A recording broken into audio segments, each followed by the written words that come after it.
brought to you by Infinix. Infinix पर very good offer मिला है, you can't bear to miss it. नेता नगरी के सत्र में जवाबदेही जिसका नाम है, और इसमें हम आपके सवाल और उस पे अपने जवाबों से आपको अवगत कराएंगे। क्या क्या पूछ रहे हैं आप और कितना पूछ रहे हैं आप, इन सब पे हम बड़ा अलग के कुछ सवाल निकालते हैं। कुछ सवाल बड़ा आज जैसे सवाल निकालने के पहले शिवेंद्र जो प्रोड्यूस करते हैं शो, हम लोग थोड़ा सा यार ये भी सवाल लिया जाए वो भी सवाल लिया जाए, तो करते करते हमने थोड़े सवाल छांटे और आपके सामने लेकर आए हैं। चलिए पहला सवाल देखिए किसका है।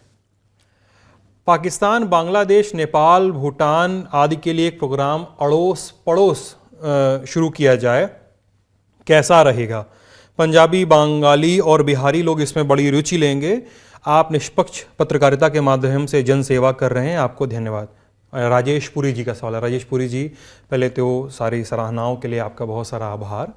और अड़ोस पड़ोस कार्यक्रम, नाम पहले तो आपने अच्छा दिया है और हम अच्छा आइडिया है, लेकिन अभी हम एक प्रोग्राम ऑलरेडी कर रहे हैं जिसका नाम है दुनियादारी, ठीक है। और जिस आप साउथ एशिया के जिस नेक्सस की बात कर रहे हैं, पाकिस्तान, बांग्लादेश, नेपाल, भूटान, इसमें एक दो चीज़ें आप भूल रहे हैं, जैसे श्रीलंका आप भूल रहे हैं, जैसे आप अफगानिस्तान भूल रहे हैं। अगर आप साउथ एशियन डायस्पोरा की बात कर रहे हैं तो उसमें ये देश भूल रहे हैं हम।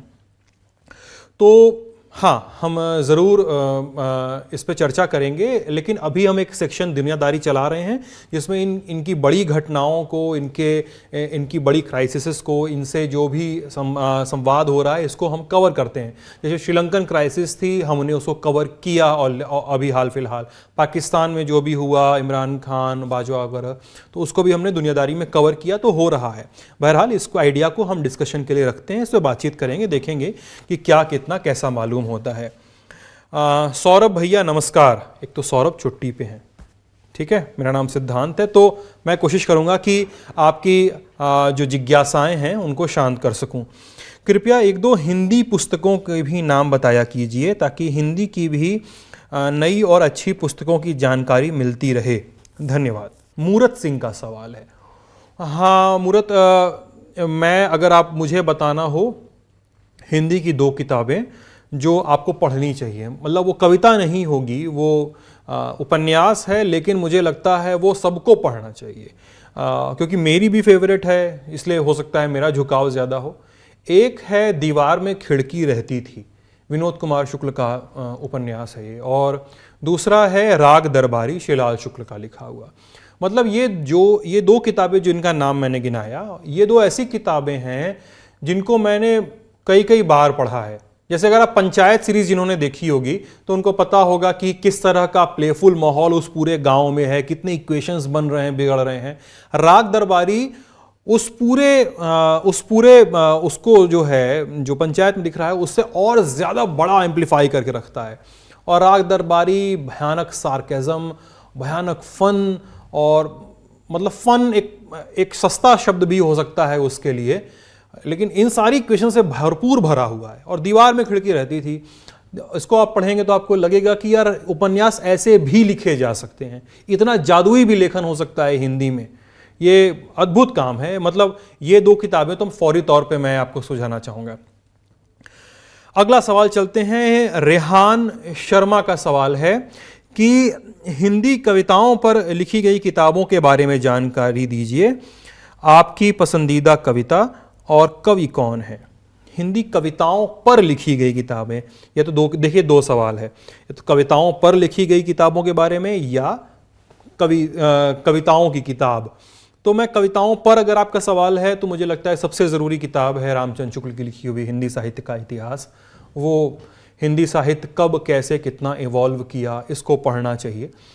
और उसमें हिंदी जो देश में जो समय समय पे हुकूमतें आईं, ब्रिटिश हुकूमत, मुग़ल हुकूमत, तमाम जो सत्ता परिवर्तन हुए, उससे हमारा साहित्य कैसे बदला, हमारी ज़बान जिसमें हम बात करते हैं वो कैसे बदली, उसमें कितने परिष्कार हुए, कितने परिवर्तन हुए, उसको समझने के लिए वो किताब एक अच्छा इंट्रेंस हो सकती है आपका। कविता और पसंदीदा कवि के बारे में अगर बताएं तो ये लिस्ट बहुत लंबी हो सकती है, लेकिन आपका सवाल देखा तो मुझे कुछ नाम नोट करने पड़े कि मैं बहुत लंबी लिस्ट के चक्कर में ये न करूं कि आपको उबा दूं, इसलिए मुझे लगा कि कुछ जवाब दे दूं आपको कि जिनसे मुझे पसंद है। तुलसीदास मुझे बहुत पसंद है, रामचरितमानस तो आपको पता ही होगा। उसके अलावा उनके पास बहुत सारा काम है और बहुत अच्छे से लिखी गई किताब है वो कविता की। आप उनका काव्य बहुत श्रेष्ठ काव्य है, पढ़ने लायक है, वो पढ़िए। कबीर मेरे फेवरेट हैं। कबीर मेरे इसलिए भी प्रिय हैं कि आपको जिस चीज़ का जवाब कहीं नहीं मिलता वो कबीर के पास मिलता है। इस पूरे झगड़े में खाने को ज़्यादा चाहिए, घर में रखने को ज़्यादा चाहिए, जेब में ज़्यादा पैसे चाहिए, अपने धर्म की श्रेष्ठता पर हमको बात करनी है, दूसरे धर्म की दिक्कत पे हमको बात करनी है, हमको यानी हमारे समाज को, हम इंसानों को। तो वहाँ पर कबीर बहुत सारी बातों के जवाब दे जाते हैं। कबीर को ज़रूर पढ़ना चाहिए मुझे लगता है। मेरे जो पसंदीदा कवियों में उनका नाम है गालिब। गालिब का दीवान एक अच्छा एंट्रेंस हो सकता है आपका। दीवान का मतलब उनकी उनका जो चुना हुआ काम है उसका संकलन दीवाने गालिब आप उठाएं और आप पढ़ेंगे, उर्दू के जो कठिन शब्द आएंगे उनके भावार्थ आपको नीचे मिलते जाएंगे। मेरे पसंदीदा कवियों में मुक्तिबोध का, गजानन माधव मुक्तिबोध का, जिनकी बहुत मशहूर और लंबी कविता है अंधेरे में, उनका मैं नाम लूँगा, मेरे पसंदीदा कवि हैं। शमशेर बहादुर सिंह मेरे पसंदीदा कवियों में से एक हैं। रघुवीर सहाय, और मैं विष्णु खरे का भी नाम लूँगा, और वीरेंद्र दंगवाल, मंगलेश डबराल। मतलब मैं जिनका नाम ले रहा हूँ ये सभी इस दुनिया में नहीं हैं। और इन कवियों को पढ़ने का जिनकी उपलब्ध हों सबसे अच्छा तरीका है मुझे लगता है कि आप इनकी प्रतिनिधि कविताएं खरीद लीजिए। प्रतिनिधि कविताएं गालिब की नहीं मिलेंगी, कबीर की नहीं मिलेंगी, तुलसीदास की नहीं मिलेंगी, लेकिन बाकी आपको शायद विष्णु खरे की भी नहीं मिलेंगी, लेकिन अधिकतर कवियों की आपको प्रतिनिधि कविताएं ज़रूर मिल जाएंगी। तो प्रतिनिधि कविताएं पढ़िए, उनके जो चुने हुए काम है उनको पढ़िए, पलटिए, तो थोड़ी समझ बनेगी कि अमुक कवि कैसा है, उसकी कविताएं कैसी हैं, सोचने का तरीका कैसा है। नेता नगरी में अगला सवाल दत्तात्रेय पंसारे का। प्रिय सौरभ जी, नेता नगरी में सवाल पूछने के लिए 10वीं बार कोशिश कर रहा हूं। लल्लन टॉप को देश के एजुकेशन सिस्टम पर सीरीज शुरू करनी चाहिए, लोगों को असलियत पता चले, ये ज़रूरी है। थैंक यू दत्तात्रेय जी आपके सुझाव के लिए। हम ऑलरेडी एक डेडिकेटेड चैनल और एक प्रॉपर्टी रंगरूट चला रहे हैं, और रंगरूट पे हमने उत्तराखंड में UKSSC का जो आंदोलन हो, जो उसकी गड़बड़ियाँ हों उसको कवर करना हो, या MPPSC की जो गड़बड़ियाँ हों उसको कवर करना हो, हमने उसको मौके पे कवर किया है। और अगर आपको लगता है किसी स्पेसिफिक टॉपिक पर बात करने की ज़रूरत है तो हमें लिख भेजिए, हमारी टीम उस पर ध्यान देगी, उस पर अलग से काम करने की कोशिश करेगी। हम कंसीडर करेंगे कि एजुकेशन सिस्टम का कौन कौन सा हिस्सा है जिस पे हमको अभी टाँकना और जिस पे बात करना ज़रूरी है। Thank you sir. अगला सवाल है आशीष का। नेता नगरी का ये वर्जन बेहतर है। संक्षिप्त में 2 सबसे महत्वपूर्ण मुद्दों पर केंद्रित किया गया है। सवाल ये है कि क्या सपा, बसपा, जदयू, TRS, श्रोमणी अकाली दल, DMK और AIADMK में वो दमखम नहीं रहा जो पहले होता था? ट्रिकी सवाल है, लेकिन जवाब इसका ट्रिकी नहीं है।